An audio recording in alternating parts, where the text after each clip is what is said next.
Today we are visiting Llawhaden Castle.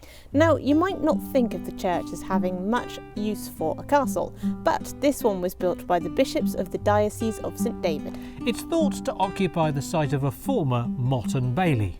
The first castle was built in 1115 by Bishop Bernard, of which the only remnants are the moat and earth bank. The vast majority of the grand castle we see today was built by Bishop Llawhaden between 1362 and 1389. It had 2 suites of residence on the ground floor. The Gatehouse was probably added at a later date. Additions to the castle continued into the early reign of Henry VIII. In the first half of the 16th century, Bishop William Barlow sold the lead from the roof to pay for the dowry of one of his daughters, which let the rain in, damaging the interior of the building beyond repair. The castle was abandoned in the 16th century after the dissolution of the monasteries. And later it was quarried for stone.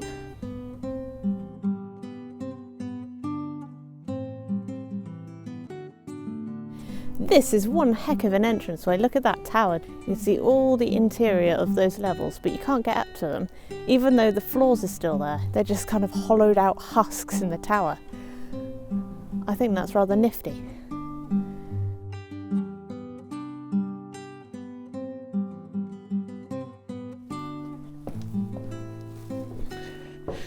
I don't know about you, but I do like a good dungeon or whatever. And this probably isn't a dungeon, it's probably just part of the gatehouse. Because above me there are 2 vaulted ceilings. One of them is still intact and it's way up there, and the other one has collapsed. You can see a number of windows for firing arrows from that point outwards. The fact that it's got 2 curved towers that form the gatehouse means that you really can defend yourself against people that are coming to attack. It's got very thick walls, it's got fantastic positions that you can fire at your enemy from. All in all, it looks like at one point it was a rather impenetrable structure. Now, not so much. The first castle on this site was built in 1115 by Bishop Bernard, good old Bernard, and unfortunately the only thing that really remains of that is a motte and a few earthworks. So what you can see here now was built in about the 14th century. Later, in the reign of King Henry VIII, Bishop William nicked the lead off the roof to pay the dowry for his daughter to get married, which is why it now looks a bit fallen down. As we've been travelling through Pembrokeshire and looking at a variety of castles and abbeys and churches and all sorts of things, one of the things that we keep seeing again and again are these arch structures. They're actually supposed to be roofs, and in some instances we found them still intact. In fact, you can see several examples of them here, but it's something that seems to be peculiar to the area, which suggests that either what's been going on is that people have been stealing the idea from other places they've seen, or alternatively, it's the same people building lots and lots of castles and churches and abbeys, and I would imagine that it's one of those things that it's a technique that has been used locally, it's been proved to work, so other people are going to do the same thing. But they are fascinating.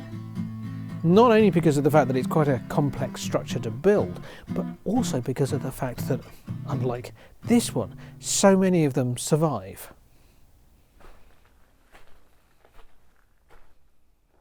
Although this is a castle, it's called a castle, it looks like a castle, it was really built as a luxury living space, but it was built on top of a castle, and it seems to have kept some of the castle-esque type features that were there before, so like the courtyard behind me and the moat. But this is more of a palace, I'd say, than a castle. It's a lovely space, but a castle it is not.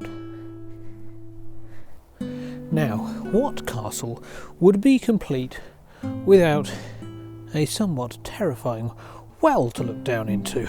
And standing on the edge and looking down into there, I'm very pleased that there's a good iron grille to stop anyone from falling in, because that's a long way down, and I wouldn't want to fall down it. So I've come into this really peculiar room. I don't know what it would have been for. It looks kind of dungeony and it's got a pit in it that looks almost like a well, but they've got a well outside. So I'm wondering if it's an oubliette, but I didn't think this was the kind of castle that would have an oubliette. So outside and above there's a chapel and the chapel tower, but I don't think this has anything to do with that either. So I'm a bit of a loss as to know what it is, and I can't work it out.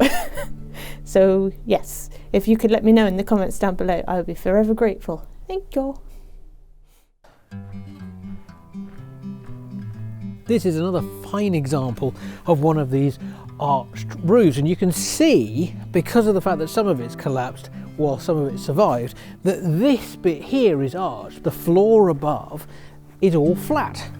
You would make a framework out of wood, and then you would lay in your arches from either side until it met in the middle, and once it meets in the middle it becomes incredibly strong, and then you're able to fill in the space above it so that you end up with a flat floor, and that would have gone the entire length of this room.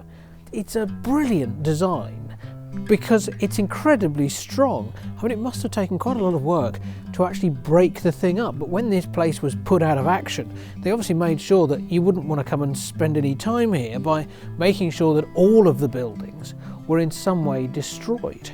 At the time that it was livable, this would have been really quite comfortable in here.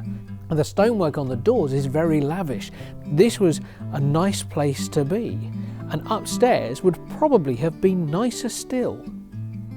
This room through here and all the rooms down there are all undercrofts, and undercrofts are medieval storage places where you store your food, your wine, whatever it happens to be. They often have vaulted ceilings, and this one does. And right there was once the bakehouse. The bakehouse is almost completely gone now, but it wouldn't have been too far from the bakehouse to the undercroft to store food. And above it was a hall, so I'm guessing the hall is where they would dine, so it's not very far at all with the whole food process from creation to storage to feeding people.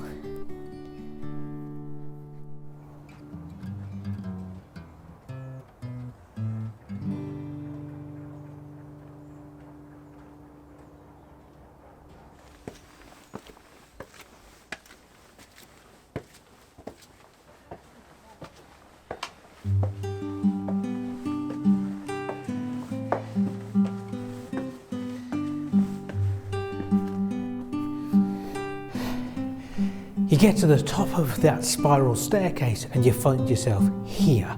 Now this is the room at the top of the tower, and it's a wonderful room. I mean, I love this. It's got a fantastic ceiling. It's got windows that look out in all different directions. The reason this wall here behind me has no window is because there is a window, but it's on the other side of the wall in a little passageway that leads to a guardrobe. You could have everything you could possibly need up here. It's got a chimney for a fireplace that indicates that this at one point would have been a nice room to live in. And the views are stunning. We're here on a hazy day.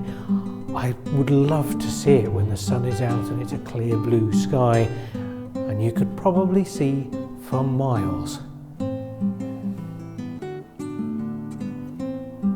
The windows at one point were nicely finished in sandstone, which says to me that this was really quite luxurious.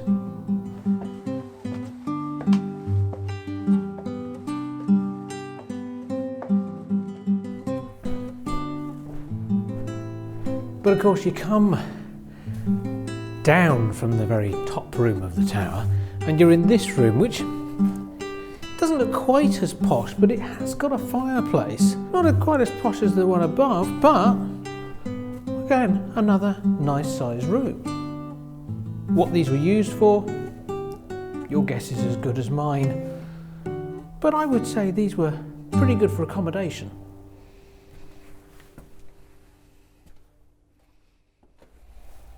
What did you think of this lovely, lovely castle? Well, it is lovely, lovely, as you say. I mean, there's an awful lot of things to it that I like. I like the arches. There are arches everywhere, and they're really good. I mean, it's, you know, the buildings are made in a way that they're all arches.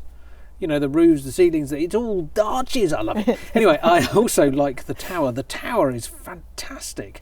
I'd quite happily live in the tower. I don't think I would like to live in a tower.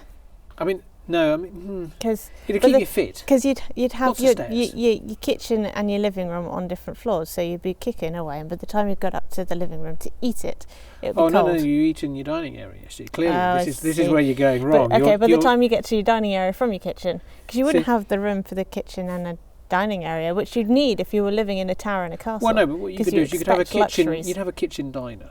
That's what you'd have. You haven't got room for that in the tower. Well, you have. Yeah, you have. You can have really tiny kitchen diners. Trust me. I mean, you know, you can spend a certain amount of time in a caravan. So if you could do that, yes, that's very true. And some of them are quite small. All back. Yes, I take it all back. I would. And they got guard robes on every floor, which I'm quite impressed with. They don't want to get caught short. No, and an oubliette, which does seem a bit odd considering this was made by the church. I'm pretty sure that's an oubliette. If it's something else, we would love to know what it is. Because, Yes.